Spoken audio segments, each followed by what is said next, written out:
Bom dia a todos. Meu nome é Lucas Brown, eu sou cônsul britânico em Minas Gerais. Antes de mais nada, gostaria de agradecer à equipe da FAPEMIG e especialmente ao professor Beirão pela parceria desse evento. A FAPEMIG é uma grande parceira do Consulado Britânico em Belo Horizonte e espero que tenhamos ainda mais realizações conjuntas. Agradeço também... Os meus problemas...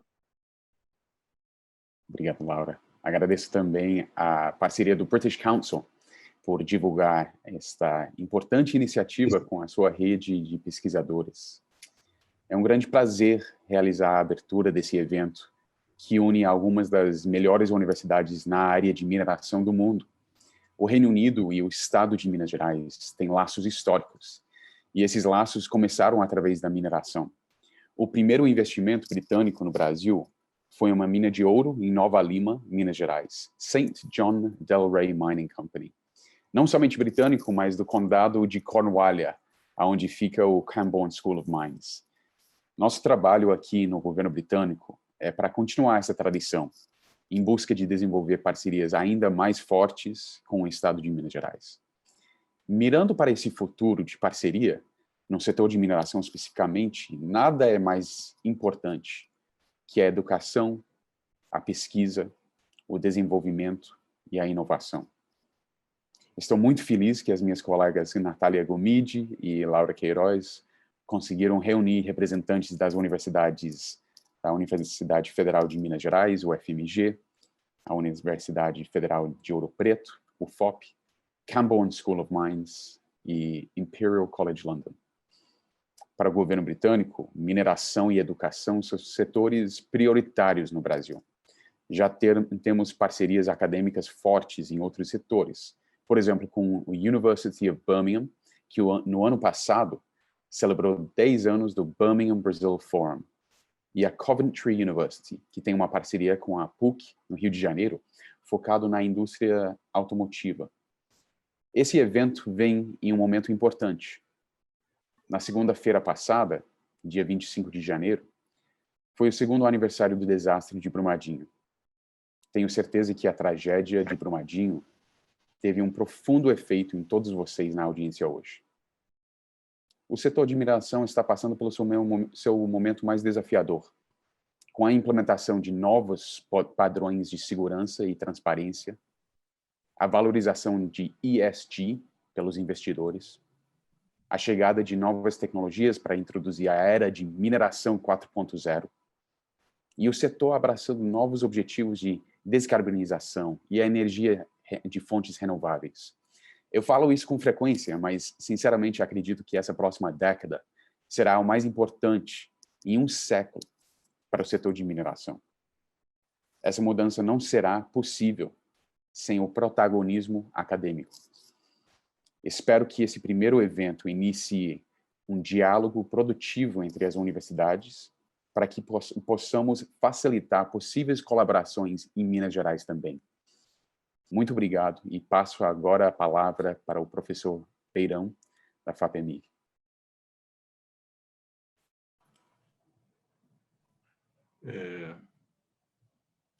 Bom dia a todos, senhoras e senhores, e boa tarde para os nossos amigos e colegas britânicos. É uma grande satisfação fazer a abertura desse seminário sobre um tema tão importante, tão caro para nós mineiros. A mineração é uma atividade que faz parte do nosso DNA, né? E não é à toa que o nosso estado se chama Minas Gerais.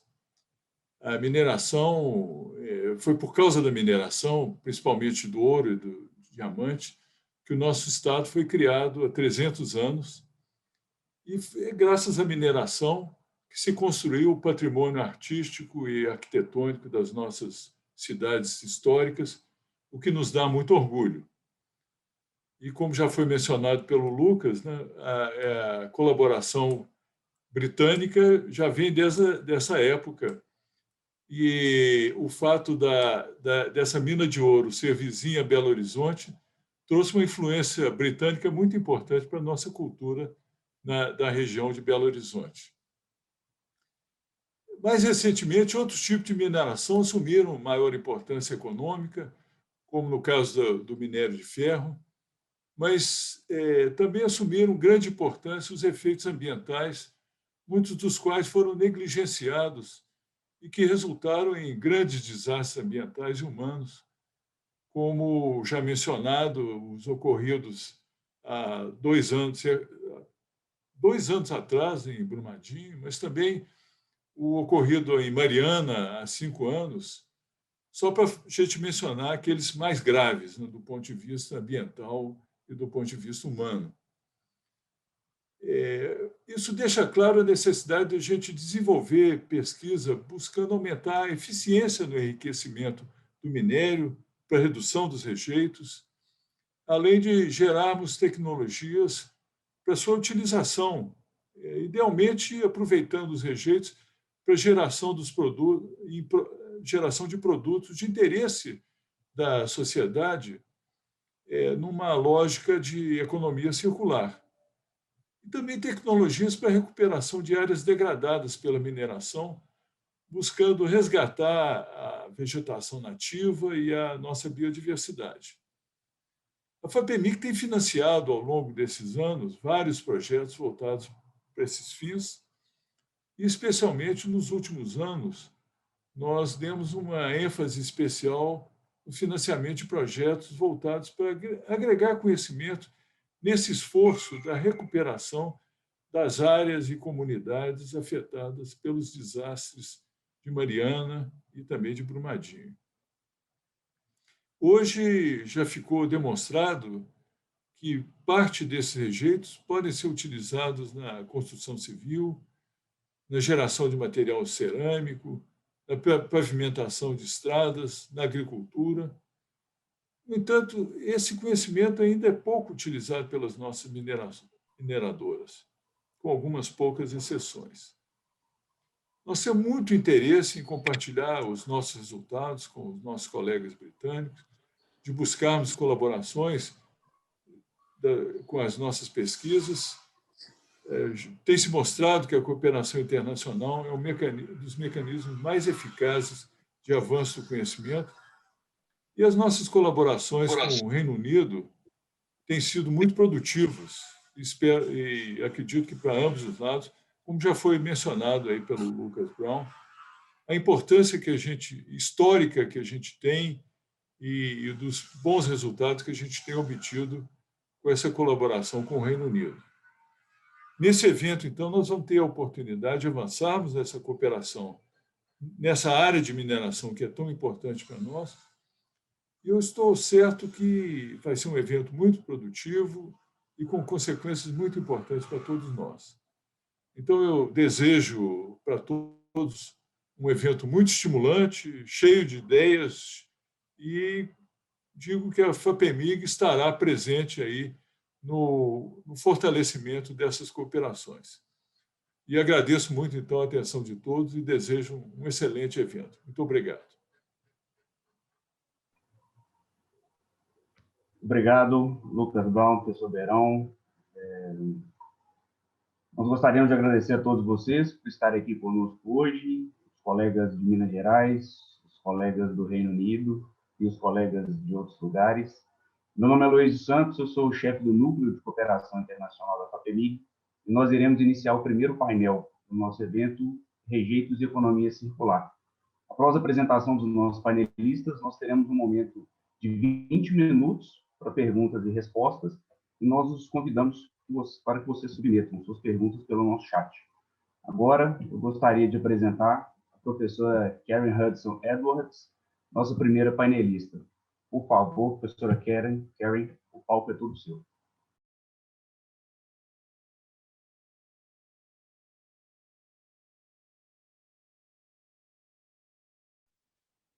Okay. Hello, everyone, and thank you, Alessio, for the nice introduction. I'm very pleased to be here to meet colleagues and to tell you about the Camborne School of Mines. So Laura, would it be possible to start my presentation? And if you could press on the play first, I'm going to show you a short video about the Camborne School of Mines.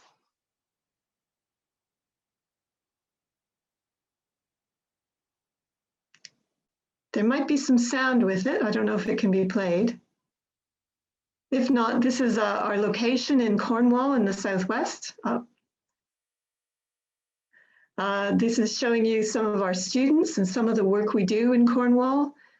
This is working in the lab, preparing drones, students enjoying some football and activities, and some activities in the pub prior to COVID, of course. We make sure our mining students go underground and do a lot of geological field work and use the latest technologies to study mining and geology and cores, and then taking environmental samples like you see there. So we have a very strong department. We've been around for a long time, and we're still training mining engineers, geologists, and environmental geosciences. So I welcome you all to come and visit us in Cornwall for the Camborne School of Mines. Thank you. So Laura, if you could just go to the next slide. Thank you, that's great. So here we are. We're a department of 24 academics, and we're supported by postdocs, PhD students, technical staff, and academic staff. We focus on education and research, and we engage to a large extent with industry, both local industry in Cornwall and industry around the world. And that's not just mining industry, it's industry related to the geological sciences and new technologies that we've already heard about. Next slide. So here's a little bit about our history. Camborne School of Mines was founded in 1888 in the Cornish town of Camborne. It was designed to train miners who worked in Cornwall, but also went out all over the world, taking Cornish technology and mining around the world. In 1984, we had our first female graduate, and in 1983, we joined the University of Exeter to increase our student numbers and expand our program and research. At the moment, we're on the Penryn campus of the University of Exeter in Cornwall in southwest England. Next slide, please. We do a lot of teaching. We teach a number of undergraduate programs in geology and engineering geology, and we have a wide range of postgraduate taught MSc programs going all across the mining value chain, from mining mineral exploration to tunneling, to mining environmental management, and I manage that program, and then a blended learning mining professional degree. We also undertake a great deal of research, and we train MSc by research students and PhD students. Next slide.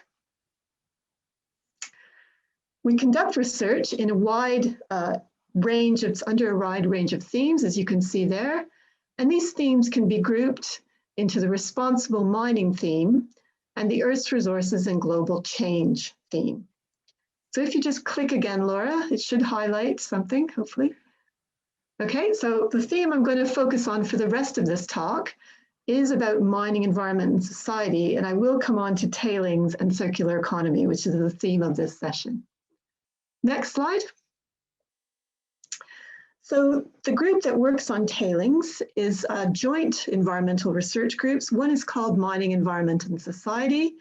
So in that we have geoscientists, we have biological scientists, geographers, and social scientists trying to look at all the social and environmental impacts around mining. We have an allied research group called EM3, Metals, Minerals, and Microbes, and we're focused on fundamental science around mining and mine wastes. So we've been going since 2017 when I joined the department. We have 5 members of staff, beg your pardon, a number of postdocs, PhDs, MSCs, and we always encourage people to come and visit us and act as visiting fellows. There's lots of opportunities for collaboration in our department. We have a number of projects on the go, and I'll tell you about some of those in a minute. And one that's not shown there is a big project that we have been going for a number of years before I arrived, looking at the aftermath of tailings dam failures and how we can best restore river catchments from the effects of mine tailings dam failures. So I'd be very interested in exploring that with my colleagues in Brazil at some point. Next slide. So one of the first of our projects relating to tailings is NEMO. It's funded by the European Union. And you can see the title there. What we're trying to do is recycle low-grade sulfidic mine waste and then put it into the circular economy. So our part of the project is to do bioleaching. You can see our columns on the right. We're bioleaching waste ore. So this is for ore from a mine in Finland. It's already been mined and then put to one side, and then they've sent it to us, and we're leaching that secondary material. We are having good success in extracting copper, nickel, and cobalt. Once we're finished with our materials, they will go on to the next part, which is in the lower left-hand part of that slide, to be used in cement. So the idea is we want near zero or zero waste coming out of our project. Next slide. Another project that's just started this year, or last year rather, is called GeoNet Zero. In this, we're using novel hydrometallurgical approaches to recover critical raw materials and technology metals from mine wastes. So for this, we're going to be testing some mine wastes in Cornwall and across the UK, and use special lixiviants to selectively remove metals such as copper and cobalt, and then go on to directly produce metal products like copper nanoparticles, which can be used in electronics. Next slide. And then another project relating to coal mine tailings in this case is called MinRescue. It's also looking at using tailings and then putting them to a circular economy. And our part of this is, again, using different innovative concepts and technologies to recover critical metals from coal waste in this case. So this will be using hydrometallurgy and other type green chemistry techniques. Next slide. Oh, next slide, please. Thank you. And then the biggest research project and the most recent one is called the TechMet CE. So the UKRI, UK Research and Innovation, has invested in 5 large interdisciplinary circular economy centers and a coordinating hub. We at Exeter were successful in getting one of these projects. Ours is on technology metals. Our aim is to develop a roadmap for a new cycle for technology metals right from the first stages of extraction so that we can facilitate environmentally acceptable circulation, so a circular economy circulation of technology metals within the UK, but also in an international context. You can see we have a number of university partners, the University of Leicester's, Birmingham, Manchester, and also the British Geological Survey, and more than 40 industrial partners as well. We'd be very pleased to speak to our colleagues in Minas Gerais to see if there are any ways that we can collaborate in this project as well. So I'll go in and explain a little bit more. Next slide. So we know that these specialist tech metals or technology metals are used in technologies to generate energy in this particular diagram. So many years ago, it's a bit blurry, but it says in 1700, we had windmills and water wheels, and we didn't need many tech metals. Today, we're producing solar panels and electric cars and wind turbines, and we need a much wider range of metals. So the UK almost remains 100% import reliant for these metals, and they already arrive in materials or components. What we're hoping to do is to promote the UK as a primary source of some of these metals and materials, and also collaborate with people worldwide to develop a roadmap for how we can get tech metals into our economy, use them properly, and then make sure they're recycled. Oh, next slide, please. So this is the themes that we're working on. We have an observatory, so that's to look at supply chain evidence and the flows. We have raw materials and manufacturing recycling circular economies where we're doing research and case studies. And then in thematic area 4, we're going to be looking at the regulation, the modeling, business modeling, and also developing our roadmap. Next slide. So I'm the theme leader for theme 2 in our TechMet project. And one of the case studies we're going to be doing is developing a circular economy geomodel for Cornish granite-related lithium, tin, and tungsten mineralization. So this is building on things we do as a geologist, but also adding in looking at waste as potential resources, thinking about manufacturing, doing life cycle analysis, and then putting it into a business model to see how we can do this efficiently with minimal environmental and social harm. This is one of our case studies we'll be doing, and we're looking to do others. So there are other possibilities as well. Next slide. So thank you very much for listening, and I'd love to get questions, and please do contact me if you'd like to know anything more about the Camborne School of Mines or collaborate with us in our projects. Thank you. Obrigado, professora Karen. Muito gentil sua apresentação. Antes de nós começarmos o nosso segundo painel do dia, eu gostaria de lembrar que as perguntas para os nossos painelistas podem ser enviadas pelo chat. Nós iremos discuti-las após as apresentações dos painéis seguintes. Agora eu gostaria de apresentar o professor Beck Nader, nosso segundo painelista. Por favor, professor Beck, o palco é todo seu.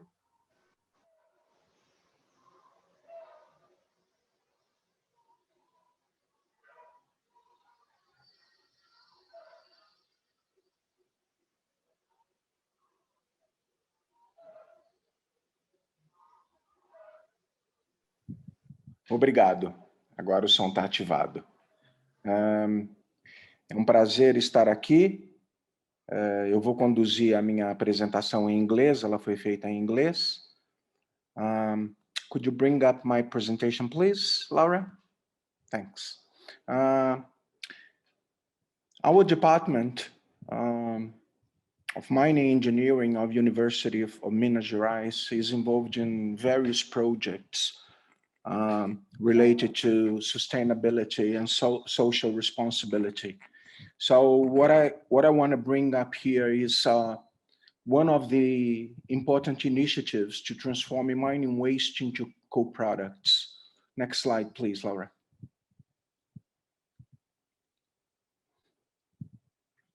I want to give you a summary about our university and department, a brief overview. Then I'll talk about motivation for mining wastes research, some of the alternatives for mining wastes use, and some of the recent research achievements that we had in our department and within the university. Please go ahead. Next slide.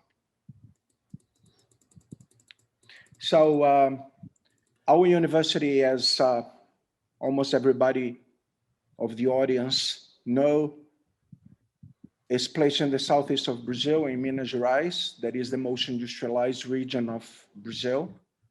It is a public university, free of charge. Was founded in September 7, 1927, and the original name was University of Minas Gerais, UMG. It was a private university with state subsidies. And in 1965, it became a federal university, 1965.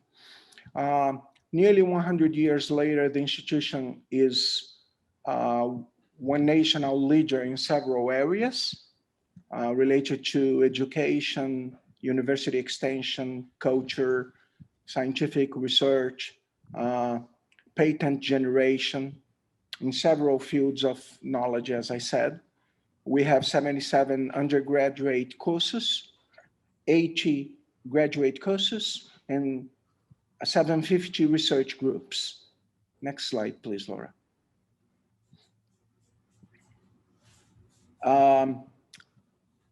We can see in the map, the Brazil located in South America, and then Minas Gerais located in Brazil.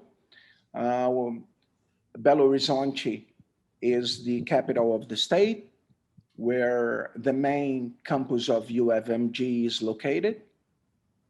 We have 13 laboratories, 7 laboratory technicians, 13 full professors, and 3 administration staff in our department, the mining engineering department. And just to give you a perspective, the so-called Iron Quadrangle, so important, where we have so many mines, is located between these cities, Sabará, Santa Bárbara, Mariana, Congonhas, and Belo Horizonte nearby. So having this quadrangle that you can see with the vertices composed by those cities. Next slide, please, Laura.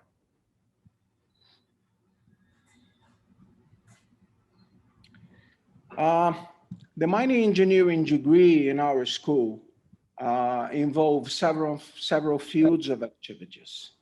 We cover, after the basic years, where we have a strong formation in mathematics, physics, chemistry, computing sciences, and all the related basic education for engineers. We focus on prospecting exploration, mining operation, environment reclamation, mine planning and design, and mineral processing. Please go ahead, Laura. So typically, if the student performs well throughout the course, he will complete it in 5 years. In order to obtain the mining engineering degree, a bachelor degree in mining engineering. So we have the base cycle that is has a duration of 2 years, where, as I said, a strong focus in mathematics, physics, chemistry, introductory geology, computing, and other related activities. Then we have the professional cycle composed by 3 years study. So we cover prospecting exploration, mine planning design, mine operation, mineral processing, environmental reclamation. So currently we have around 300 undergraduate students in our department, in mining engineering department, and 80 graduate students. The MIN is an acronym for the Portuguese expression, Department of Mining Engineering. That's why the MIN. Next slide, please.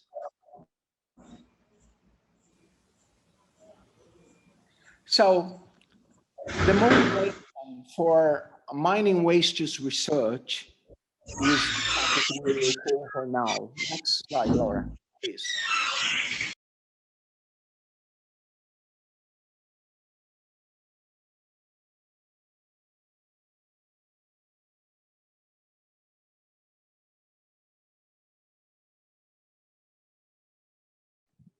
Thank you. My sound got back. So we had some recent tailings dam accidents in Brazil, and this was very unfortunate,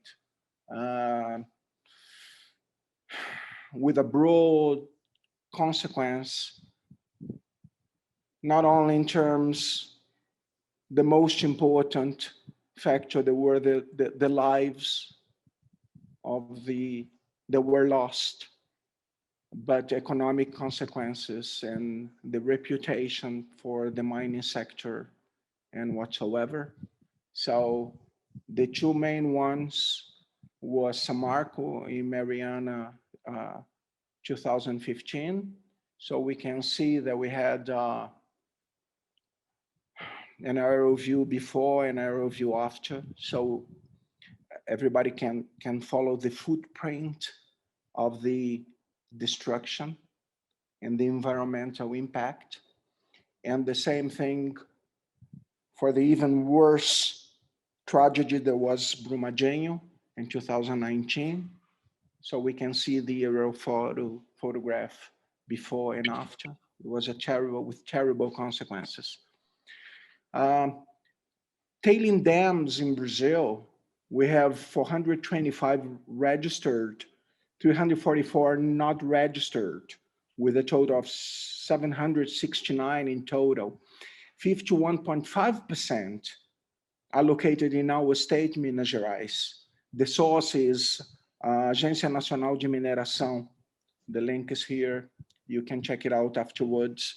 So it is a big problem. It is a huge problem. Next slide, please, Laura.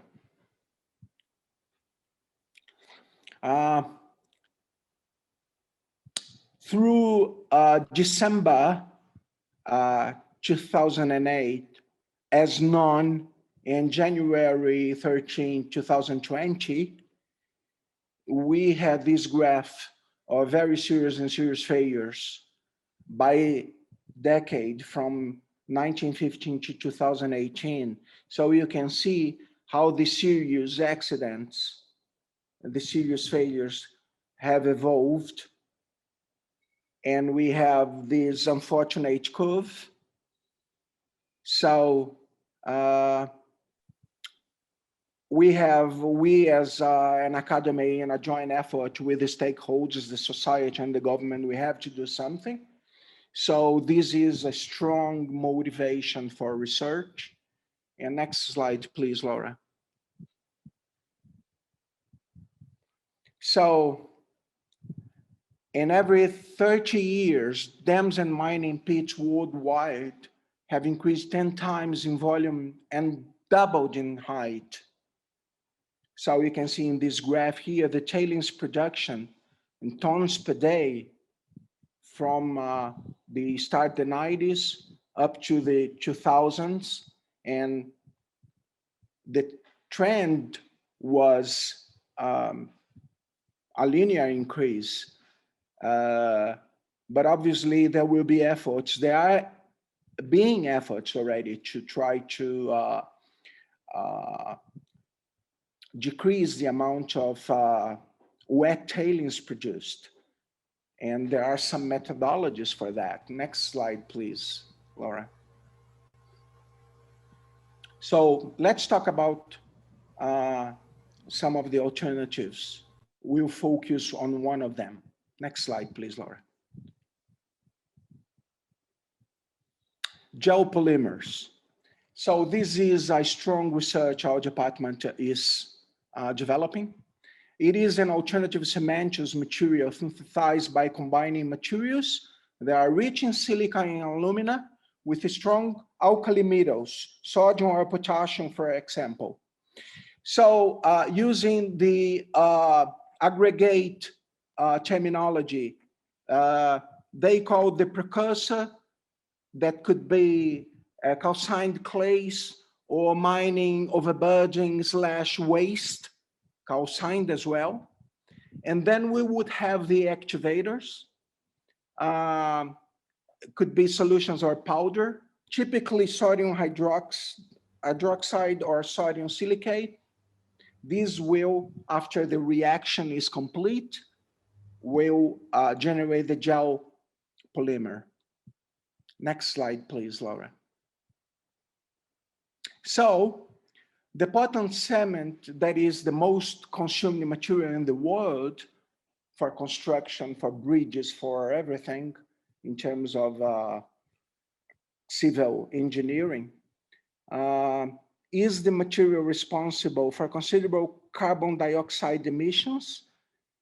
So we saw the opportunity to use the waste tailings with overburden, and then by combining these in a processed way to produce the gel polymer that we'll show in the next slide. So amorphous materials with powder activator, as I had already said.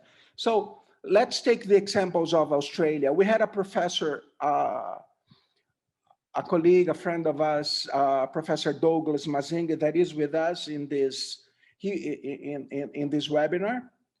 He's watching this, and he was in Australia to develop this research further on. And we can see that we have the Global Change Institute in University of Queensland, that is the world's first public building with the structured gel polymer concrete. So this first building here. Then the Brisbane West Wellcamp Airport, where 70,000 tons of gel polymer was used.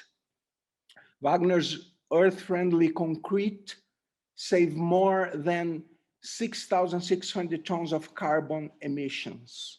So these are practical and real examples of the use of gel polymers. Please go ahead, Laura, next slide. So the gel polymers produced in our department using mining waste You have the geopolymer at the left, the geopolymer edging tailings, and the geopolymer edging overburden. Next slide, please. Typically, the Portland-Samer standards, according to several standards in the US, the Brazilian, ABNT, NBR, the European norms, establish compressive strengths for the concrete, for the cement, sorry, after a certain number of days. So you divide it in classes of strengths. So in 28 days, the Brazilian norm requires more than 30, whilst the European 32.5. So let's say higher than 30. In the US, it is 28. But the geopolymer with 50% of iron ore tailings occurred at room temperature achieved 46 as megapascals. I'm talking about megapascals. Okay, so you can see that in terms of strength, it is very promising. Next slide, Laura. Please, next slide. The recent research achievements.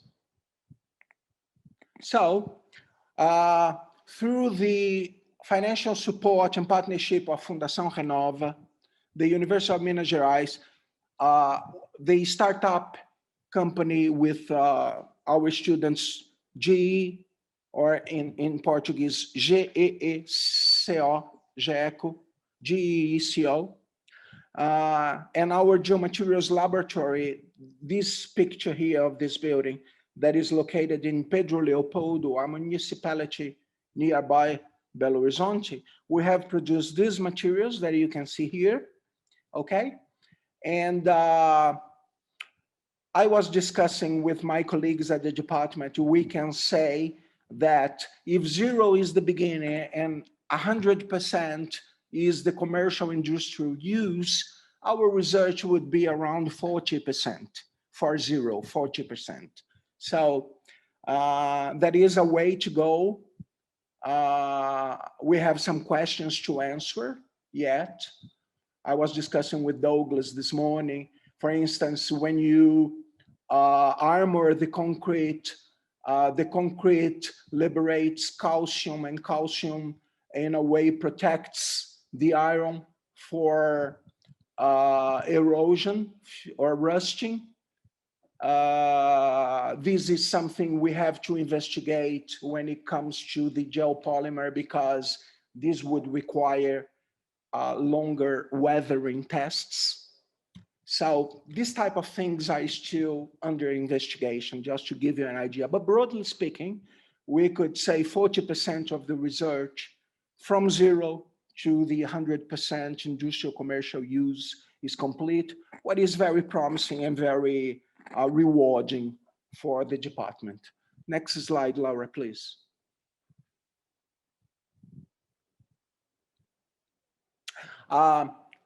Douglas is one of the authors, along with Professor Paulo Brandão, Andrea, of our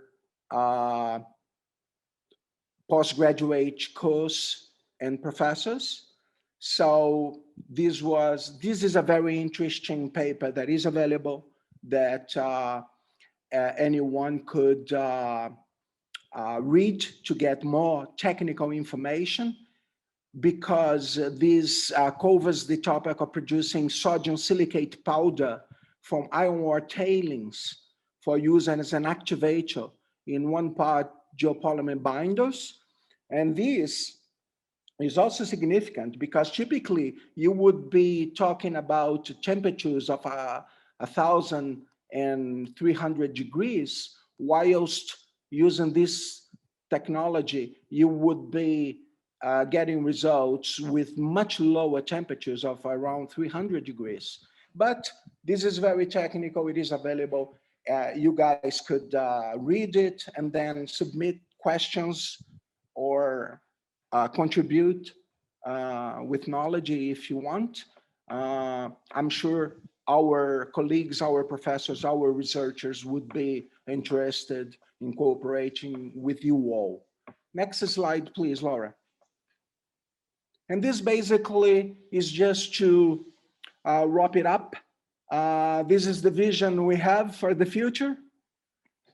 Who knows when we will have a campus extension in the moon or in Mars. So that's all. I would like to thank you very much for your presence here. Thank you, Laura. Thank you for the presentation, Professor Deck. Sorry, right now, Natalia, please, if you could speak for us, the floor is yours. Thank you. Obrigada, Luísio. E agora nós iremos passar para a segunda parte dos painéis, que vão começar para falar sobre eficiência operacional e automação. Bom, deixa eu me apresentar primeiramente. Meu nome é Natália Gomide, eu sou gerente de desenvolvimento de negócios para mineração do Consulado Britânico em Belo Horizonte. E agora, nessa segunda parte, pensando em um cenário que busca minimização de impactos ambientais e mais seguranças, como a gente já viu um pouco no primeiro painel, é importante a contribuição da academia em pesquisas e soluções que possam garantir melhorias no processo.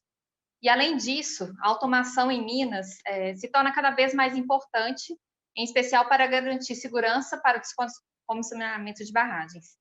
Então, para falar sobre esses dois temas, eu vou apresentar, nesse segundo painel, primeiramente o Dr. Pablo Brito Prada, professor sênior da Imperial College London, que irá apresentar seus trabalhos sobre como otimizar a estabilidade de espuma para o melhor desempenho da flotação. Professor Dr. Pablo, the floor is yours.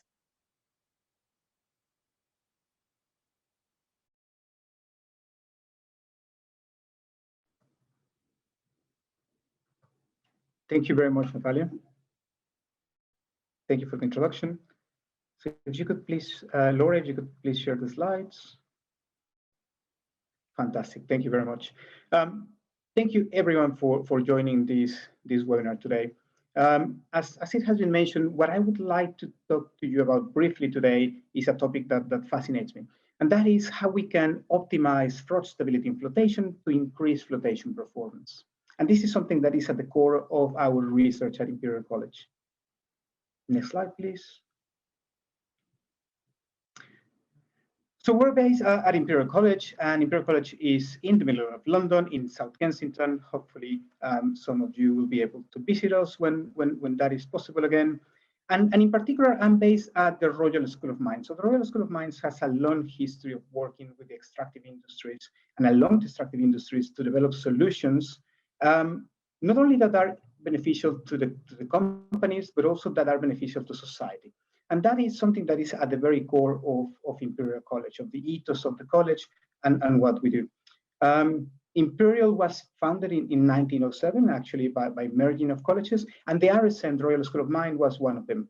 So the RSM actually precedes the foundation of Imperial College, and it dates back to 1851. Next slide, please. Okay, so I thought of mentioning this early on because it's pretty relevant to the conversation that we're having today.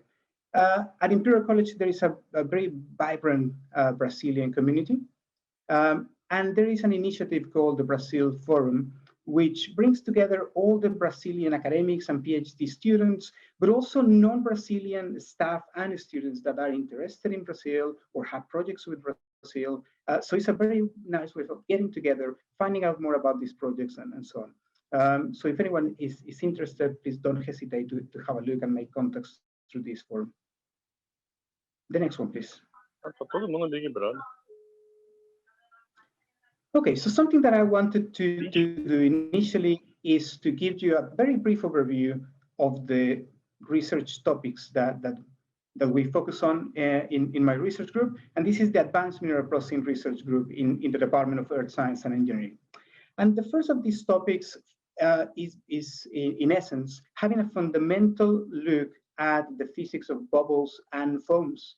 And the reason we do this is because foams, even if they are only two-phase, are analogous to flotation froths. So having a fundamental understanding from first principles can actually lead to a better understanding of the process that leads to flotation enhancement. The second topic is equipment design and optimization in mineral processing. And this, of course, also involves flotation, but many other processes as well. And to this end, we develop state-of-the-art modeling tools, but also equipment to measure things that are not that easily measured.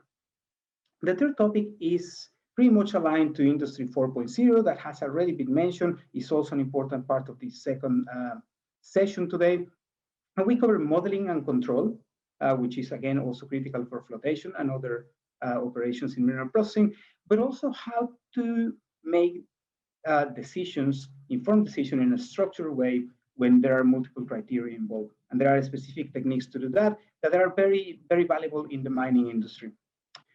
And last but not least, sustainable mining and processing. And whereas sustainability is, of course, embedded in the research that we do, even in the previous topics as well, this is a concerted effort to tackle some of the key challenges of sustainable mining and sustainable mineral processing. So the next slide, please. Right, so let's dive into the topic. So froth flotation, as most of you would know, is the largest tonnage operation in the world. It's key to mineral processing, is key to our industry. And while froth flotation is conceptually simple, we'll make particles hydrophobic, they attach to bubbles, they rise to the top of the tanks, and then we collect them as concentrate. It is in fact a very complex process from a physical and a chemical point of view. And the key here, and what we believe in the group, is that a fundamental understanding of the phenomena behind all the sub-processes in flotation is key to improve metallurgical recovery, to make the operation more sustainable, and to increase recovery, grade, and so on. The important thing here is that in flotation, because of the large tonnage, even small improvements in separation performance, separation efficiency, can have a great impact on the operation. So we try to focus on every single aspect that can give us some enhancement of the process. The next one, please. And when we talk about froth flotation at Imperial, we cannot avoid talking about air recovery. And air recovery is in a way a measure of froth stability. But let me first define how we describe air recovery. Air recovery is the fraction of air that we fed into the flotation tank that overflows the tank with the concentrate. That is the fraction that doesn't leave because of bursting at the top. This fraction, this air that is recovered to the concentrate, can be measured. And it can be measured because it's not too difficult to measure the overflowing velocity of the froth, the overflowing froth height above the lip, and because we know the dimensions of the cell. So if we know how much air we're feeding into the cell, and we can measure these variables, then we can obtain this fraction, the volumetric flow rate of air overflowing divided by the air flow rate into the cell, and then we have air recovery. And air recovery is very much ingrained into the research that we do in flotation. And there is a very good reason for this. So if we go to the next slide, we will notice that two important things. The first thing is that, as you can see on the left, when we increase the air fed into the flotation cell, air recovery passes through a peak.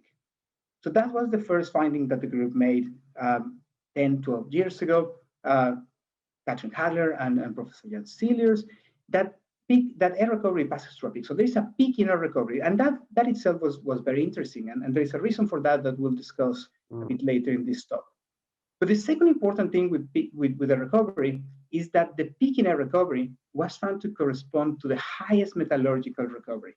So actually, by enhancing air recovery, that's what we said before, we can measure, then we can also increase the flotation performance in terms of recovery. So this is a fantastic finding, and therefore is something that air recovery and how it changes, and froth stability in general, is something that we look at every aspect of our flotation research. The next one, please.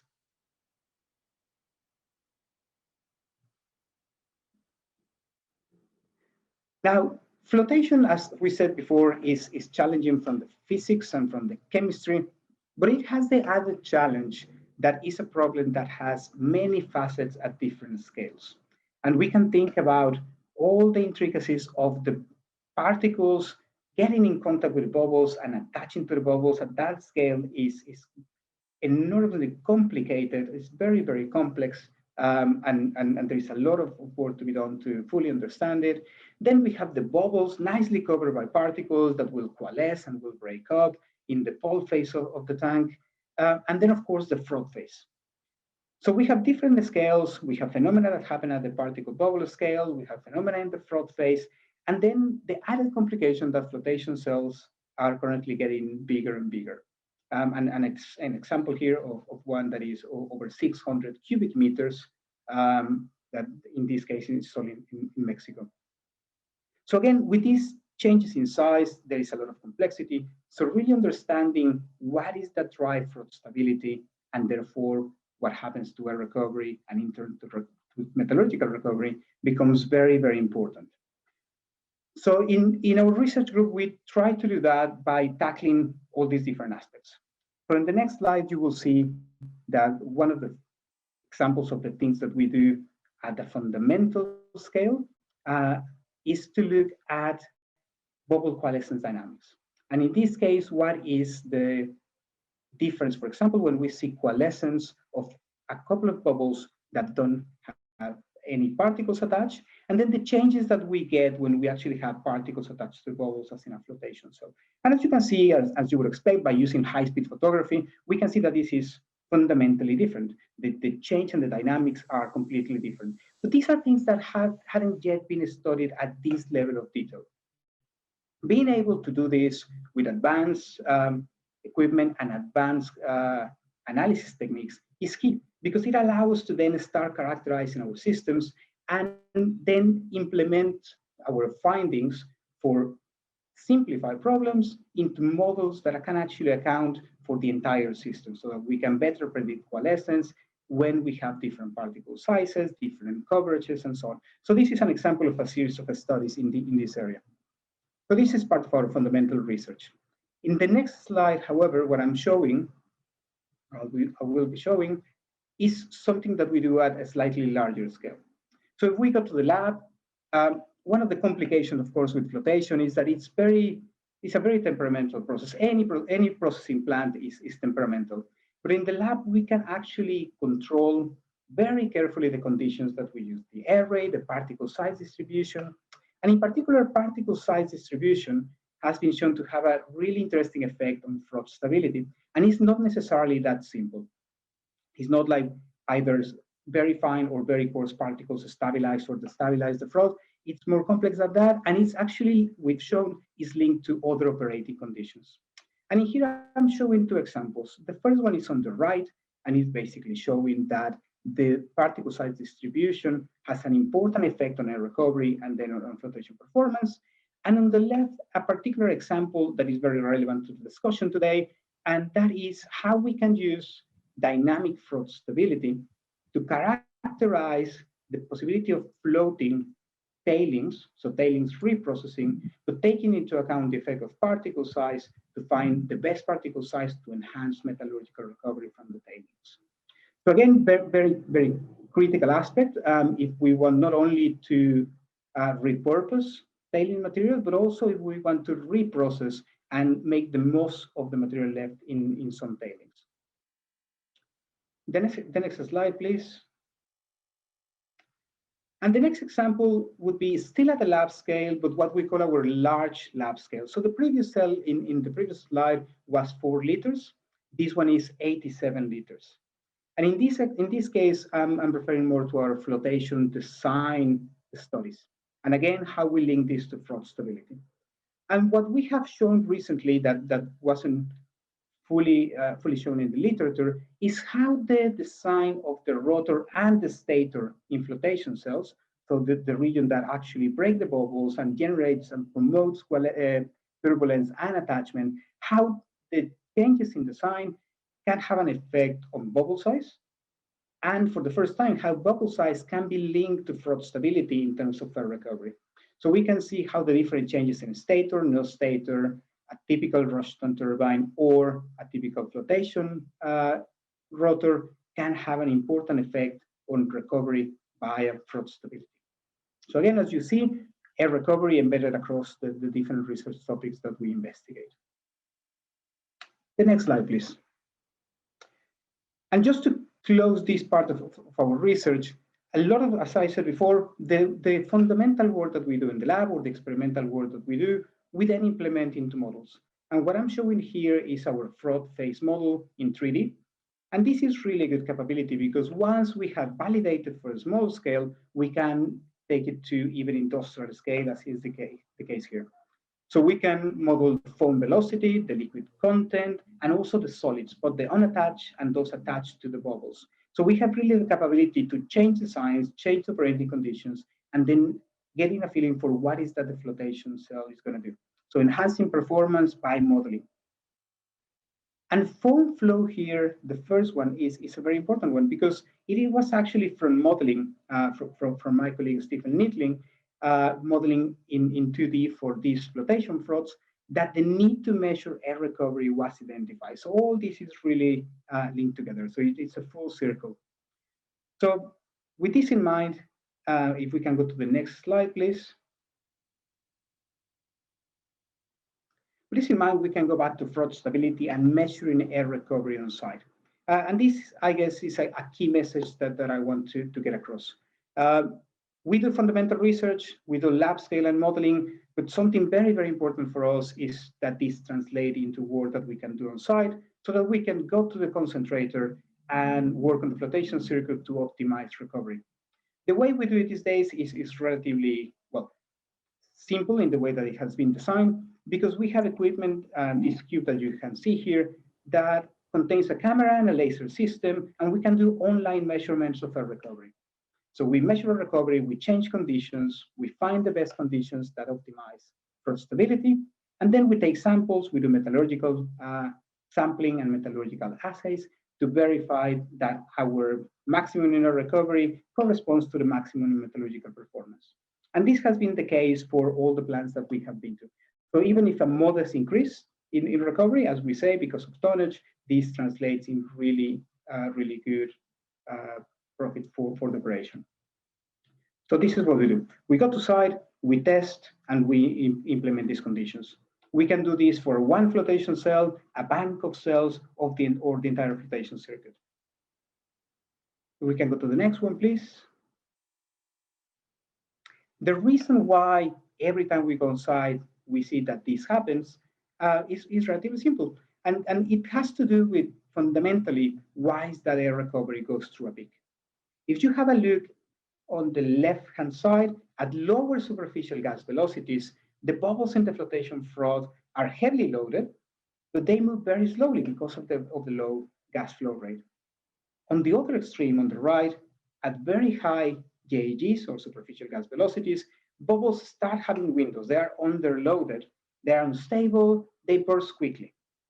There's this trade-off between fraud stability and fraud mobility that gives us a peak in air recovery.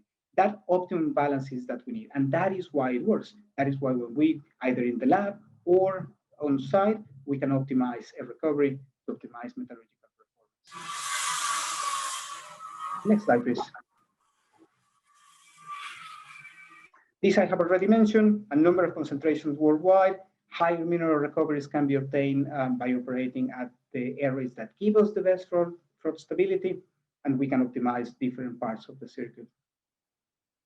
The next slide, please. Right, so some final remarks on this.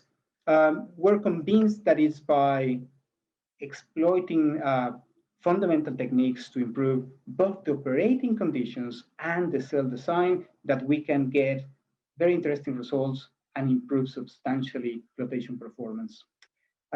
It is by combining these advanced measurement techniques and the modeling capabilities that can be generated that offers a great potential to enhance flotation.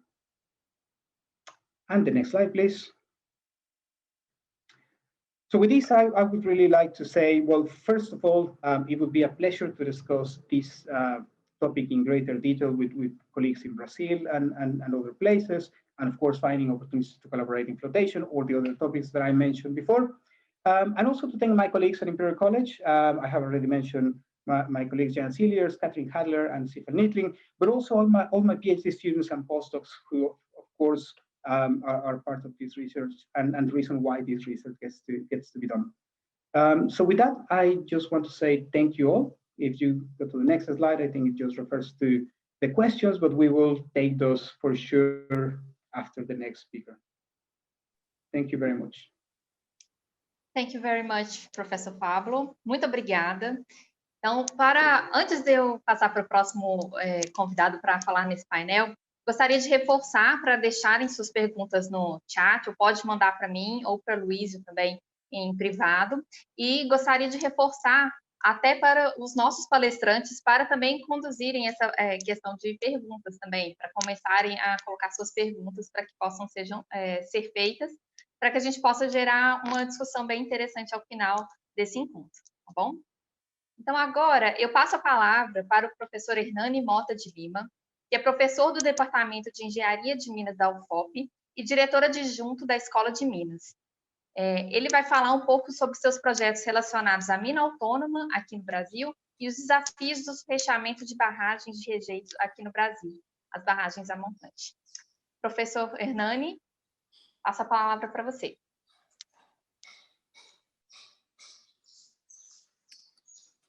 Muito obrigado. Bom dia a todos. Vocês me ouvem? Sim. Sim, te ouvimos. Bom dia a todos e a todas. Bom dia, Pablo Parada, meu colega de painel.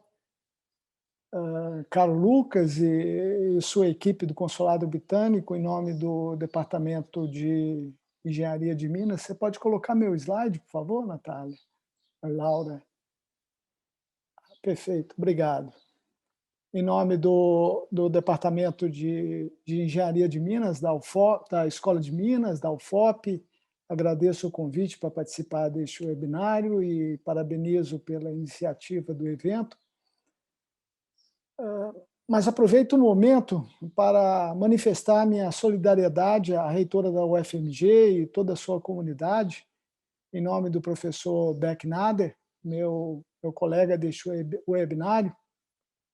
Infelizmente, vivemos tempos difíceis no Brasil, tempo que esperávamos que nunca mais voltaria e que agora nos assombra, nos amedronta, nos intimida de forma persecutória e covarde. Junto a isso, vivemos uma tragédia sanitária, que, embora seja mundial, aqui no Brasil é irresponsavelmente pior. Como vocês podem ver, eu mudei o título da minha apresentação, que em princípio envolvia a mina autônoma e os desafios de fechamento de barragem de rejeitos, mas como o painel 2 trata da otimização e automação de operações, excluiu o tema fechamento de barragens. Tenho esse péssimo hábito de escolher o caminho mais difícil e, portanto, dado a limitação de tempo, não tratarei do tema que venho trabalhando há anos e que para nós mineiros é muito caro. Por outro lado, não domino nada de mina autônoma. Daí o meu desconforto em falar, pois mesmo em português falta-me fluência. Mas sou um curioso e um costumaz incentivador por acreditar que a Escola de Minas, com seus cursos de engenharia, e destaco aqui os de engenharia de minas, geologia, metalurgia, controle e automação, mecânica e produção, tem muito a contribuir para a automação de nossas minas, daí a minha escolha pela mina autônoma. Embora nós continuamos aí com as nossas pesquisas na área de lavra, em mecânica das rochas, geoestatística, planejamento de lavra, na área de tratamento de minério, flotação, moagem, simulação de processos, acredito que todos esses convergem para que no futuro nós tenhamos aí minas de fato autônomas operando no Brasil. Por favor, o próximo slide. Mas o que vem a ser uma mina autônoma? Uma mina dos equipamentos de mineração totalmente autônomos, conectados via comunicação wireless através da rocha, do maciço rochoso, são dimensionados para atender apenas a extração do corpo de minério com mínimo de estéreo, mínimo de remoção de estéreo. Bem, seria o ideal e é o que nós buscamos. E o que nós podemos encontrar num tipo de mina autônoma, né, e por onde nós temos que trabalhar e investir em projetos de pesquisa, e assim estamos trabalhando. Mineiros com competência central em software e análise de dados, trabalhando a partir de centros operacionais remotos, virtuais, conectados às melhores habilidades do mundo, por meio de redes sociais, e sendo alimentado por dados em tempo real dos equipamentos e do processo. De certo modo, com a pandemia, nós já estamos fazendo parte desse considerável trabalho remoto. Interpretação constantemente atualizada do corpo de minério, conduzido em tempo real, um plano de mina atualizado conforme modificação do corpo geológico, do corpo de minério, tão logo os parâmetros operacionais sejam refinados e os requisitos metalúrgicos retroalimentados na usina, otimizando de forma constante o valor do bloco de minério em tempo real, operações de machine learning sendo usadas para garantir a melhor combinação de todos os parâmetros operacionais registrados e aplicados em cada situação dada, um modelo de mineração, um plano de lavra publicados em plataforma aberta e acessados em tempo real por fornecedores e demais stakeholders. E mais, por favor, o próximo slide. Bem, essa seria uma visão geral do que vem a ser uma mina 4.0, da indústria 4.0, onde nós temos aí automação, alta precisão, inteligência artificial, conectividade, Big Data, IoT. Próximo, por favor. Mas aí a pergunta é qual que é o status hoje de nossas minas, e eu estou tratando de uma forma geral, de uma forma global. O próximo slide. De um modo geral, e com foco aí na mineração a céu aberto, na lavra a céu aberto, uma mina hoje tida como autônoma ou semi-autônoma, teria essa configuração básica aí, um sistema de comunicação, uma rede de comunicação wireless, um sistema central de controle, com gerenciamento de frota, controle de tráfego, planejamento e gestão da produção, caminhões com uma série de sensores. Eu destaco aqui alguns, somente alguns, né? Um sistema de navegação por satélite, antenas de rádio, os equipamentos auxiliares ainda conduzidos por pessoas, né? Mas todos esses veículos com sistema de navegação por satélite, todo o sistema de comunicação com a central de controle. Próximo slide, por favor.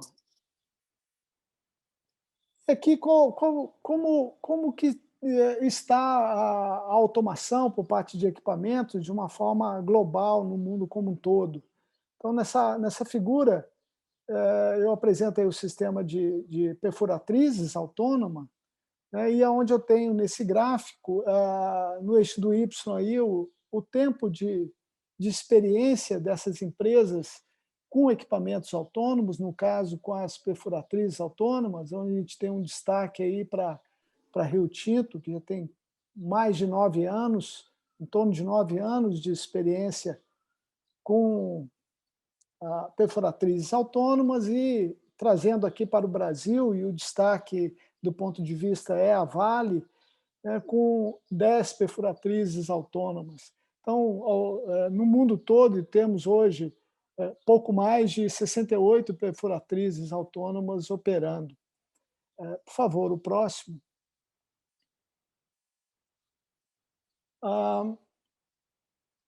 Com relação aos caminhões autônomos, por uma frota aí de caminhões de 180 a 320 toneladas, a empresa Codel, que é a que detém aí a maior experiência, em torno de 15 anos. A gente pode ver que não são muitos anos de experiência em mina autônoma, mas temos aí a Rio Tinto com uma frota de 140 caminhões e a Vale com 13 caminhões autônomos que estão operando na mina de Brucutu, aqui no quadrilátero ferrífero em Minas Gerais. A Vale também está implantando caminhões autônomos em Carajás. Já era para ter implementado esses caminhões no ano passado, mas em função da pandemia teve um atraso, então até o meio desse ano a gente deve ter 12 caminhões autônomos operando na Vale do Rio Doce, em Carajás, e para os próximos 3 anos espera-se chegar a 35 caminhões autônomos operando lá. Próximo, por favor. Isso é uma tendência global de utilização de caminhões autônomos. A gente pode ver que de 2005 até 2012, a implementação desses caminhões, ou o número de caminhões autônomos rodando nas minas, cresceu pouco, mas a partir de 2012 a gente teve um crescimento mais substancial, e para os próximos 3 anos, até 2002, a gente deve chegar aí em torno de 861 caminhões autônomos operando nas minas ao redor do mundo. Próximo, por favor. Mas quais são os desafios para se implementar uma mina autônoma? Então, ainda precisamos desenvolver um detector que possa nos fornecer o teor das frentes de lavra, das pilhas de minério que estão alimentando as correias transportadoras, as caçambas das escavadeiras, das carregadeiras, dos caminhões, ou uma amostragem em tempo real instantânea da face do talude sendo lavrada, uma determinação da geologia em tempo real, da mineralogia, perdão, em tempo real, um sistema robusto e onipresente aí de banda larga para comunicação e serviço de localização, que funcione tanto em superfície como em profundidade, uma definição de minério em tempo real, atualizada, e com a incerteza caracterizada também em tempo real. E para mim, o mais importante é que uma mina autônoma seja um exemplo forte de uma licença social para operar com aceitação da comunidade. Se nós formos trazer aqui para o caso de Minas Gerais, a gente pode trazer isso aí para o Brasil, expandir isso para o Brasil todo, mas principalmente em Minas Gerais, após os desastres de Mariana e de Brumadinho, com a ruptura das barragens, a licença social para se operar uma mina está cada vez mais difícil de se obter, e ao imaginar que nós teremos no futuro uma mina completamente autônoma, sendo lavrada por robôs, né? E qual será o nível de aceitação daquela comunidade? Os impactos ambientais ainda vão estar, de certo modo, ali instalados. E a comunidade não vai ter tanto acesso às pessoas que lá trabalham, porque serão em número bastante reduzido. Então, esse é um grande desafio, licença social para operar, mesmo com todo o benefício que uma mina autônoma possa trazer do ponto de vista ambiental, redução de emissão de gases, etc. Próximo slide, por favor. Eu trago esse slide como um exemplo das nossas pesquisas aqui na Escola de Minas com relação à mina autônoma. Nesse slide eu procuro descrever o resultado de um projeto de pesquisa que foi uma parceria do Programa de Pós-Graduação em Engenharia Mineral, da UFOP, com o Instituto Tecnológico Vale. e que tive a honra de orientar a Viviane Barbosa, hoje professora do Departamento de Engenharia de Minas da UFMG, então nossa colega hoje.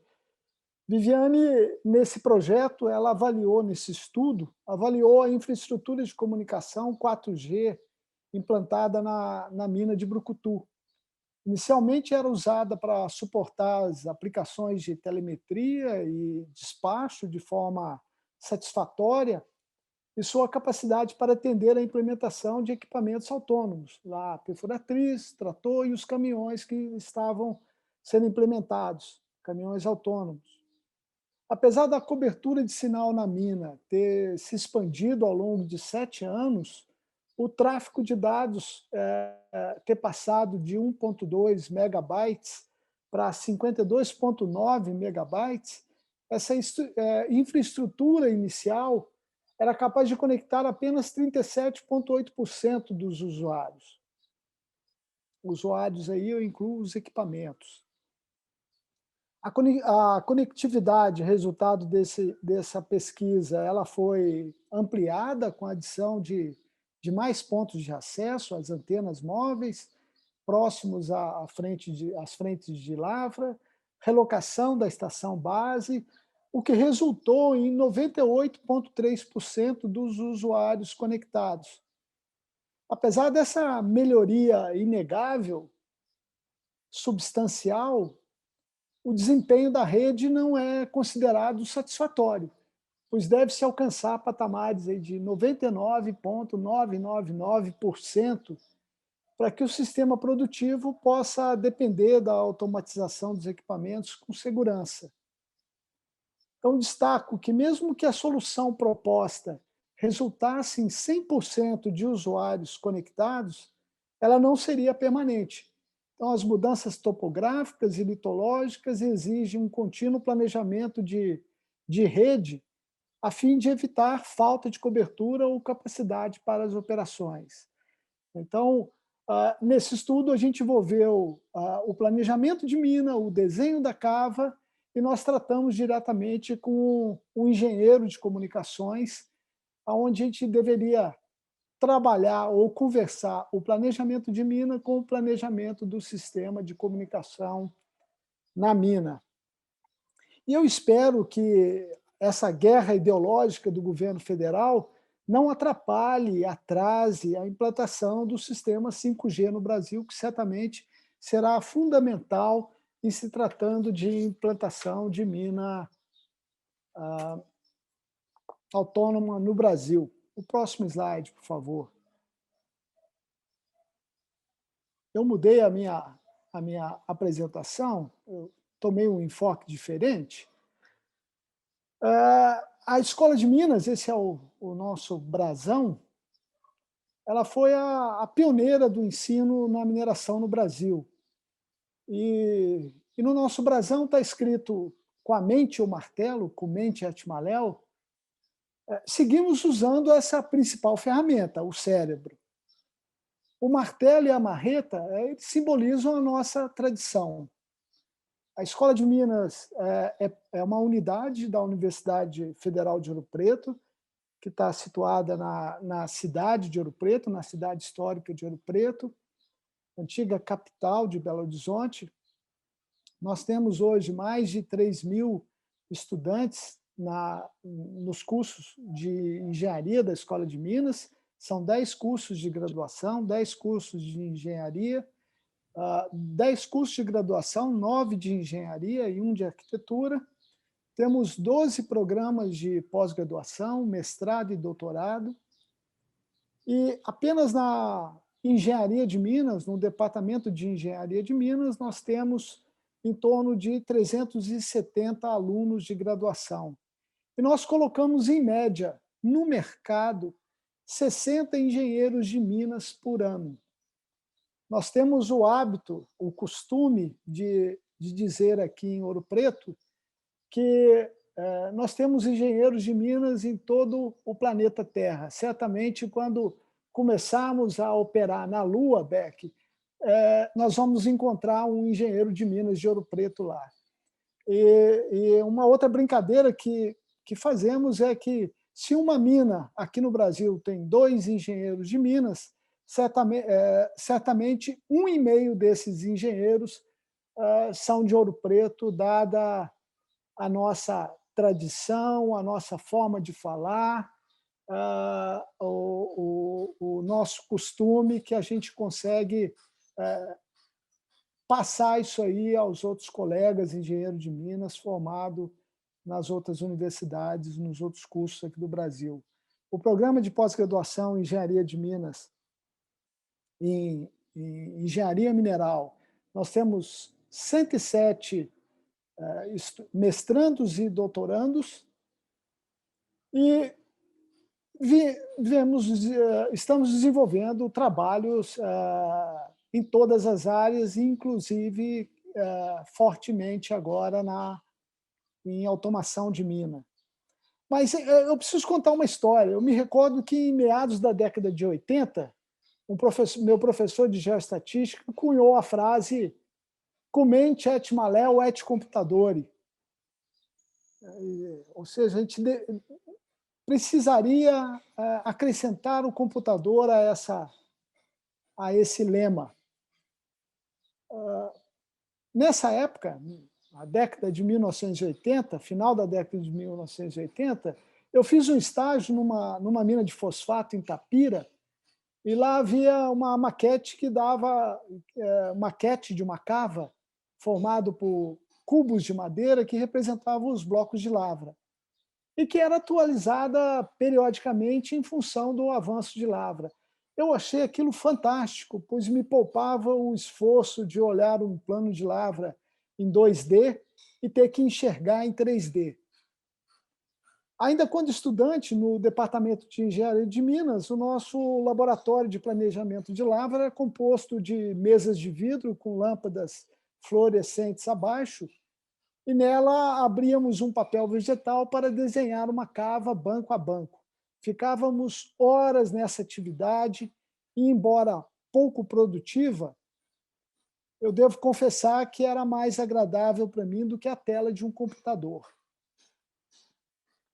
E, ao voltar ao departamento como professor, dizia aos colegas que meu sonho era fazer uma fogueira com essas mesas de luz. Não as temos mais. E hoje, gerar uma cava, visualizá-la em 3D, tornou uma tarefa corriqueira via computadores, e acredito que em pouco tempo passaremos a analisar uma mina em um holograma, como no filme do Avatar. O caminho para uma mina autônoma é sem volta, e apesar dos cortes substanciais em recursos para ciência e tecnologia de nossas agências financiadoras, FAPEMIG em nível estadual e CNPq em nível federal, nos programas de pós-graduação em engenharia mineral e o de controle e automação de processos em mineração, tem conseguido parceria em pesquisas nessa área. Bem, no mais, muito obrigado. Está aí o meu contato e estou aqui para responder aí as possíveis perguntas. E, é claro, perguntas na área de fechamento de barragens de rejeito e de alteamento de montante, que é o nosso grande desafio aqui em Minas Gerais. Muito obrigado. Muito obrigado pela sua apresentação, pelos seus comentários, professor Hernani. Nós agradecemos e gostaríamos de acrescentar que, certamente, os impactos das tragédias envolvendo o rompimento de barragens de rejeitos, particularmente em Minas Gerais, não devem ser deixados de fora das nossas discussões aqui hoje. Por isso, eu gostaria de reforçar aos nossos ouvintes que enviem suas perguntas pelo chat para nós podermos contar com as opiniões dos nossos painelistas. Então, feito esse importante reconhecimento, uma primeira questão que nós temos para os nossos painelistas, e que eu gostaria de convidá-los todos a compartilhar um pouco da opinião deles sobre o tema, embora não seja especialidade, pode não ser especialidade de algum deles, qual deve ser o papel dos governos no estímulo à adoção de iniciativas de economia circular e reaproveitamento de resíduos derivados de atividade mineradora? Eu gostaria de convidar a senhora, professora Kevin, para poder compartilhar conosco a sua opinião sobre esse tema, por favor.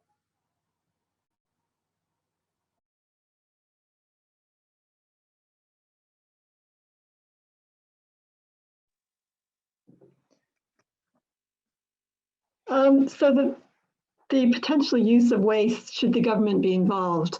I think, yes, it would be very useful if governments were involved. I think if incentives could be given to mining exploration technology companies, that would be very helpful. I think if government departments like yours could facilitate interactions between the different sectors to try and get conversations going and understand what is needed, that would be also very helpful. And also providing funding for research in all the areas that we require to move forward with our new technologies, to do trials, to engage with industry and find out what industry and also what local peoples want in terms of using tailings and recycling tailings. I think that would be very helpful indeed. Thank you, Professor Karen. Professor Beck, você gostaria de acrescentar alguns pontos e compartilhar conosco a experiência do senhor, por favor? O papel dos governos no estímulo à adoção de iniciativas de economia circular e o reaproveitamento de resíduos da atividade mineradora. Eu acho que a professora... Vou falar em português agora, está tendo a tradução simultânea, né, Luiz? Eu acho que a professora Karen fez um resumo muito bom. Concordo integralmente com ela. Eu acho que, especificamente no caso do nosso país, alguns incentivos e prêmios por performance nessa área de pesquisa poderiam ser agregados. Eu acho que deveria haver um esforço maior de projetos de pesquisa com a academia e, no âmbito da Agência Nacional de Mineração, eu acho que seria interessante prover incentivos a aquelas empresas que estão decisivamente dando um passo na direção de uma maior sustentabilidade por duas coisas: a menor geração de resíduos e, a segunda coisa, o aproveitamento de resíduos. Hoje pode-se dizer o seguinte, alguém pode tentar dizer, não, mas o próprio benefício será a economia que a própria empresa terá. Mas fazer pesquisa é muito difícil para uma empresa privada sozinha. Você tem que ter toda uma estrutura de pesquisa. Então, você tem que criar um ambiente de pesquisa que as corporações possam se associar às academias, com apoio governamental também. Tem que ser um somatório, porque é o rompimento de uma fronteira tecnológica barreira tecnológica. Então, é necessário um esforço em conjunto. Só para adicionar ao que a professora Karen falou, que ela fez um sumário muito bom. Obrigado. Perfeito, muito obrigado, professor Beck. Professor Pablo Brito, would you like to add something? Você gostaria de complementar algo? Also, professor Hernani, você gostaria de acrescentar alguns pontos também, que serão muito bem-vindos no tópico.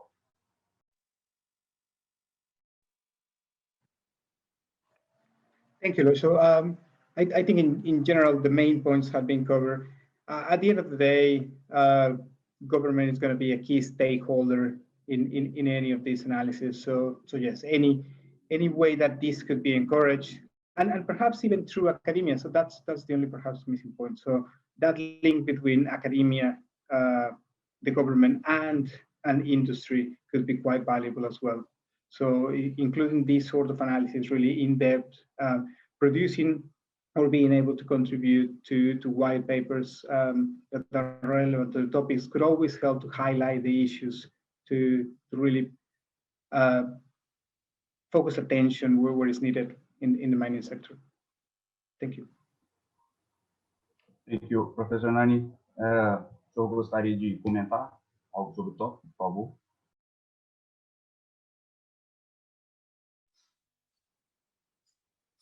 Obrigado. Eu não estava conseguindo ativar o meu som.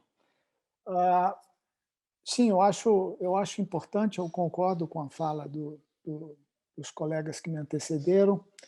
Eu acho que, de certo modo, nós já estamos tendo uma parceria interessante para minimizar o impacto da geração de rejeitos, aproveitar os rejeitos para outros usos, outras aplicações, mas eu entendo que a participação do governo e das agências de fomento do governo, tanto estadual como em nível federal, elas são importantes e necessárias nesse momento. Ok, muito obrigado a todos. Nós vamos seguir para o próximo tópico. Pergunta da professora Fernanda Faria, do Departamento de Economia na UFOP. Como o setor de mineração está encorajando a transição verde no Brasil e no Reino Unido? Nós podemos falar sobre alguns programas modelo ou projetos direcionados para esse objetivo, para o encorajamento da transição verde aqui no Brasil e no Reino Unido? Professor Beck, se o senhor puder começar com os comentários do senhor, por favor. Sim. Excelente pergunta, professora. Eu tive a oportunidade de discutir muito esse tema e participar de algumas mesas redondas, inclusive um webinário que nós fizemos sobre sequenciamento verde, onde a gente trouxe uma empresa que procura aplicar esses conceitos para minimização de resíduos. No caso, primeiro eles procuram conhecer o seu substrato bem conhecido e aplicar as melhores técnicas de mineração, lavra, com um controle geotécnico aprimorado. Segundo, o estéril produzido é preferencialmente alocado em áreas já lavradas, de forma a contribuir para a reabilitação ambiental e diminuir a disposição dos estéreis em áreas distintas às cavas. Claro que isso, muitas vezes, é difícil, porque há limitações de espaço nas áreas industriais, há a questão de que a lavra ainda não permitiu negativar uma cava, ela ainda tem minério em subsuperfície. Portanto, as tecnologias necessárias para se fazer esse sequenciamento, abre aspas, verde, fecha aspas, verde, são necessárias. Então, essas empresas que estão na vanguarda estão utilizando recursos computacionais para não só a modelagem geológica mais precisa, mas também o desenvolvimento e o sequenciamento das operações mineiras, não é? Então, a gente tem visto, sim, temos incentivado, temos colocado isso para os nossos alunos também, para que eles já saiam com essa mentalidade, porque eles serão os líderes de amanhã, e acho que é um esforço que o setor mineral, porque todos nós sabemos, né, professora, que e isso já se tornou um chavão quase que desnecessário de se dizer, mas nós sabemos que se nós temos um telefone celular hoje, ou esse computador pelo qual estamos fazendo este evento, é porque nós temos mineração, nós temos ou as casas onde a gente mora, o alimento que a gente consome, que precisa de fertilizantes, etc. Então, que é fundamental, a gente sabe. Agora, não é desculpa para nós não exercermos uma mineração responsável e não apenas ambientalmente, mas socioambientalmente responsável. Então, as empresas estão aprimorando suas governanças internas para justamente dar essa resposta, porque a sociedade está demandando isso do nosso setor e cabe a nós, como partícipes desse movimento e como formadores de opinião, nos engajarmos e também movermos a nossa equipe, os nossos alunos, os nossos estudantes, os nossos colegas da indústria na mesma direção. Muito obrigado, Aloysio. Obrigado, professor Becker. Professora Karen, você gostaria de comentar adicionalmente às considerações do professor Becker, por favor? Yes, thank you. So my colleague Francis Wall has just made a point in the chat about our TechMet Circular Economy Center. And Francis is the PI on that center, so it's great that she's here.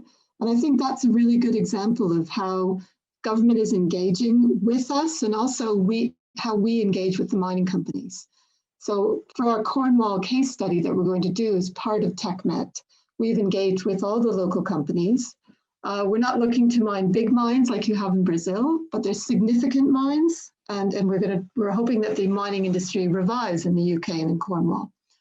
So I think collaboration with the mining companies is really important when we do our research.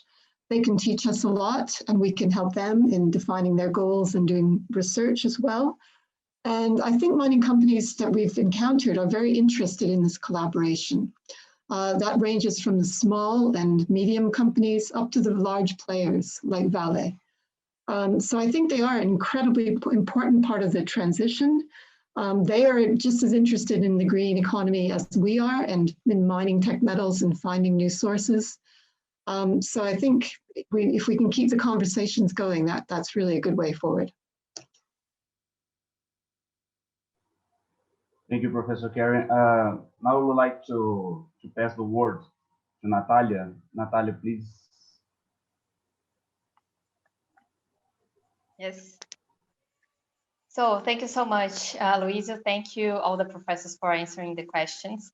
So the next question I'm going to ask is actually for us and our teams, because there is a question about if this is the only seminar and how we can keep collaborating. So the consulate, the British consulate here in Belo Horizonte is open to do this kind of engagement along with FAPEMIG and other Brazilian institutions to engage the Brazil and the UK researchers for mining. So this is the first event. We hope that we have another event as well. And it will be important. Please use us as the channel of communication so we can engage the universities and etc. So we can have a way to better engage in researches, not only for mineral processing, but also for other things important for the mining industry, especially as we are now in the clean growth mood. And also the UK will be hosting the COP26. So this kind of discussions for a cleaner mining sector, it's really important for us. So, passando de volta para português, vou fazer uma pergunta mais específica para o professor Hernani, que nos apresentou um pouco sobre como a UFOP está pesquisando essa área de mina autônoma. Gostaria de saber, professor Hernani, como essa pesquisa de mina autônoma, de automação para mineração de uma maneira como um todo, vai contribuir também para a descaracterização de barragens que a UFOP está liderando as pesquisas aqui no Brasil.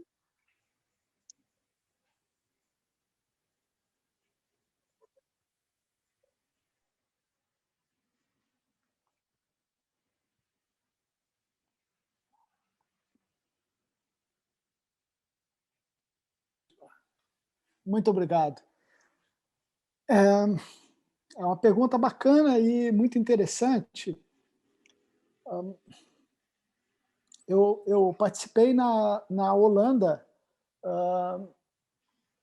em 2019, de um projeto com relação a monitoramento das barragens de rejeito, monitoramento remoto, visando a garantia da segurança dessas barragens. De certo modo, a gente já está vendo aplicado isso aí em Gongo Soco, no monitoramento da barragem, que são barragens que, nesse caso, essa barragem está em nível de segurança 3, então o acesso a pessoas ele é impedido, então todo o processo se dá de forma remota, coleta de dados e acompanhamento da situação da barragem, já em fase de descaracterização ou de fechamento.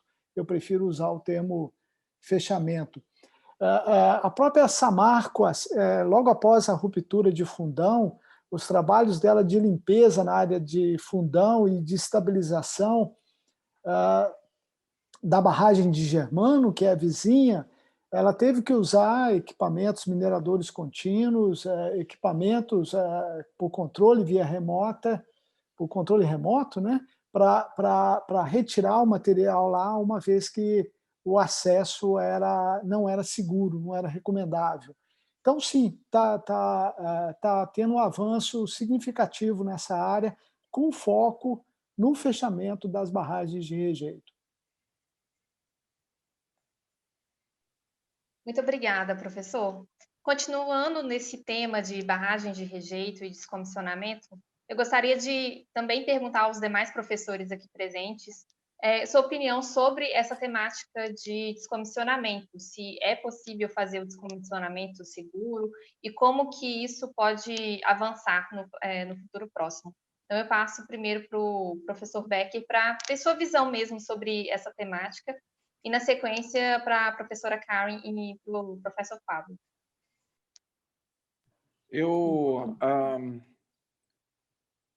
creio que é um tema extremamente importante, esse descomissionamento de barragem. Não é uma coisa muito simples de se fazer, porque as barragens, elas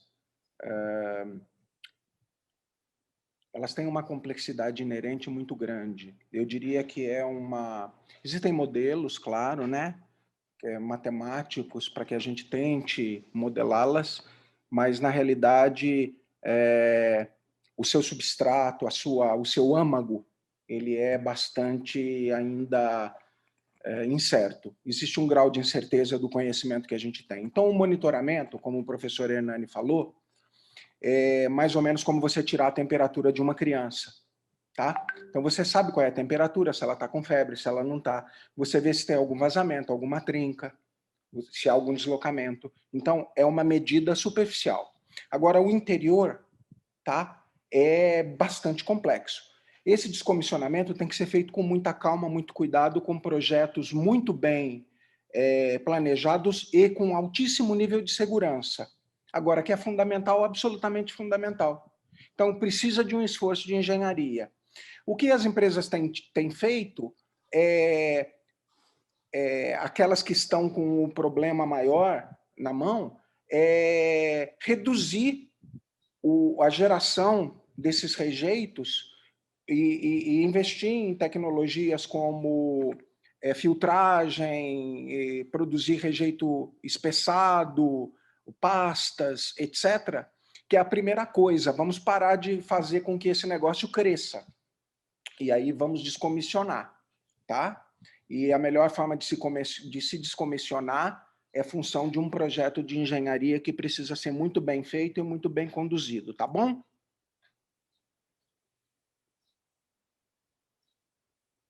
Conseguiu me ouvir? Sim, consegui sim. Tive um probleminha técnico aqui para retomar. Ouviu então, tudo que eu falei, Natália? Ouviu tudo que eu falei? Sim, ouvi tudo. Muito importante.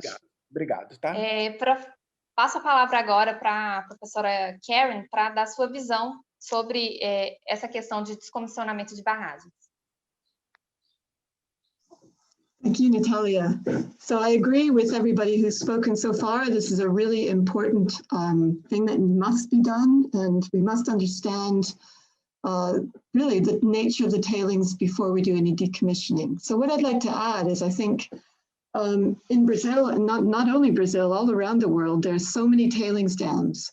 And I think probably the first step, which is probably being done, is that we need to look at them all and carry on monitoring them to prioritize which of those might be the most susceptible to failure or the most susceptible to causing harm.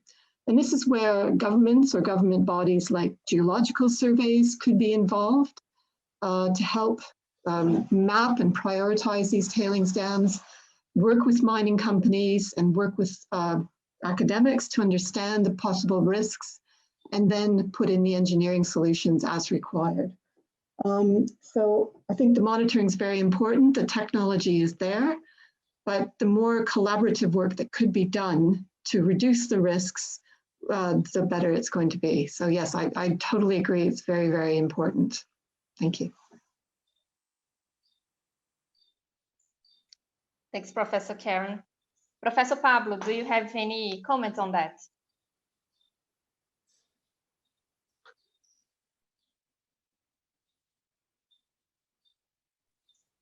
You are on mute. If you could unmute yourself. Thank you. Yeah, no, I can't. I think it's only the host that can unmute us. Yeah, Okay, thank you very sorry. much. That is obviously a pressing issue, as it has been mentioned by my colleagues. Something that Karen mentioned that I fully agree on is that it has to be a multidisciplinary, a really concerted multidisciplinary effort to make the most of the opportunity when the commissioning arrives at a certain place. And this is so that it also basically fits within the whole use of resources. So from an environmental perspective, but also from the life cycle assessment perspective for the tailing dams. Now, something that is worth mentioning that it hasn't been mentioned at this stage is that really what is needed is a paradigm shift. So obviously we need better technologies for monitoring tailing dams, better modeling as well. But what we really need is to move away from tailings dam at all, to the need to not have them. And to that, dry stacking is certainly a technology that has proven to be successful. So I think moving more towards that, the position of the water tailings in dry stacking is part of that paradigm shift that is required.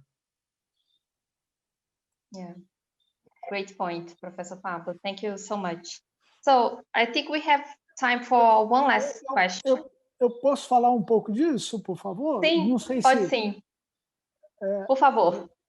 Essa questão é muito cara para mim. Então, eu acredito que do ponto de vista legal, daqui a 10 anos, todas as barragens de alteamento de montante em Minas Gerais vão estar fechadas. No Brasil, de um modo geral. A maioria está em Minas Gerais. Assim dita a lei, né? Foi dado um prazo, tanto a lei estadual como a lei federal, tanto pela Agência Ambiental do Estado de Minas, como pela ANM.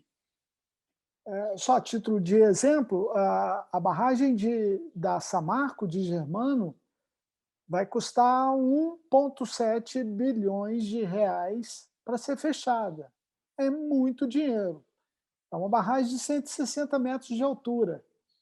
Infelizmente, eu acho que nós ficamos tanto tempo construindo barragens, nós, do ponto de vista da engenharia, estávamos muito seguros que nossas barragens eram estáveis, seguros que eventos sísmicos aqui, mesmo os de pequena intensidade, não afetariam nossas barragens, e nós tivemos 2 grandes desastres.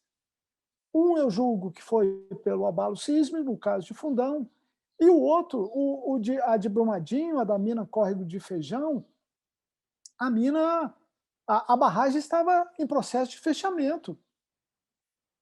Eles já estavam mexendo na barragem e foram fazer uma sondagem e detectaram que o comportamento do material em profundidade, na barragem, no lago, não estava adequado. Intervenções para melhoria acabaram mexendo numa onça velha, doente, mas que ainda era muito brava pelos resultados que a gente viu. Então, tipo a sondagem sônica que hoje está sendo realizada para coletar esse tipo de amostra com a menor perturbação possível e com uma coleta do testemunho em profundidade de forma real, tem nos ajudado a interpretar como que está esse comportamento e direcionar projetos para, de fato, descomissionar, descaracterizar e fechar essas barragens. Mas elas vão ser realizadas, sim, até no tempo rápido, dada a lei.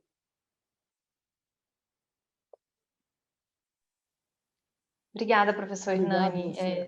Muito interessante esse seu comentário. Eu acho que esse ponto até do descomissionamento de barragens, e voltando nessa sua fala sobre a engenharia, como foi sido projetadas aqui no Brasil, que tem barragens gigantescas, né? Se for comparando com outros locais no mundo também, a gente já teve essa conversa antes, né, em particular, e eu acho um ponto interessante que nas discussões que eu tenho tido com consultorias e com outras empresas também, é muito essa questão de como as mudanças climáticas estão afetando a questão das barragens também.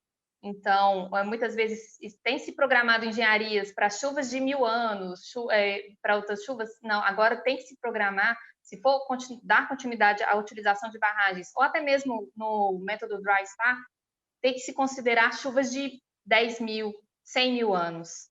Então, é muito importante ter essa consideração na engenharia, e eu acredito que é como a gente falou no princípio, a mineração não vai sumir de uma hora para outra, a gente precisa da mineração para dar continuidade no modo de vida como que nós que temos atualmente, com celulares, computadores, até mesmo construção das casas que a gente vive, mas como que a academia pode contribuir junto com as empresas para que tenha uma mineração mais responsável, menos degradante, e que também se pese o quanto que a comunidade vai ser afetada e que tenha transparência durante esse processo todo.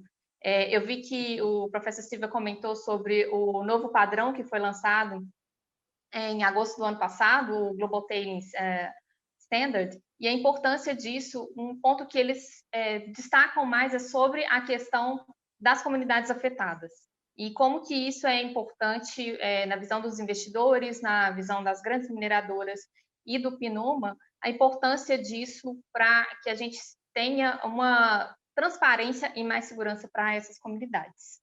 Então, acho que eu quis só ressaltar esse ponto do Global Tailings Standard, que vai ser de suma importância também para se pensar como que a mineração vai dar continuidade no mundo todo. Bom, temos apenas 2 minutos, infelizmente não conseguimos fazer todas as perguntas que foram enviadas, mas passaremos essas perguntas diretamente para os palestrantes após o evento também.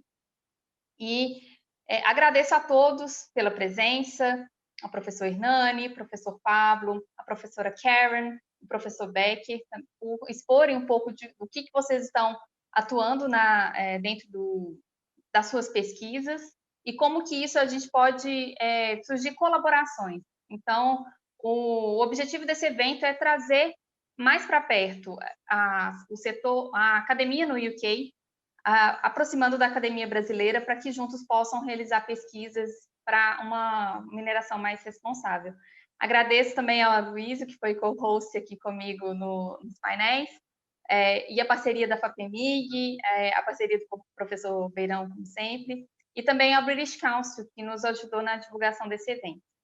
Então, agradeço a todos e desejo a todos uma boa tarde.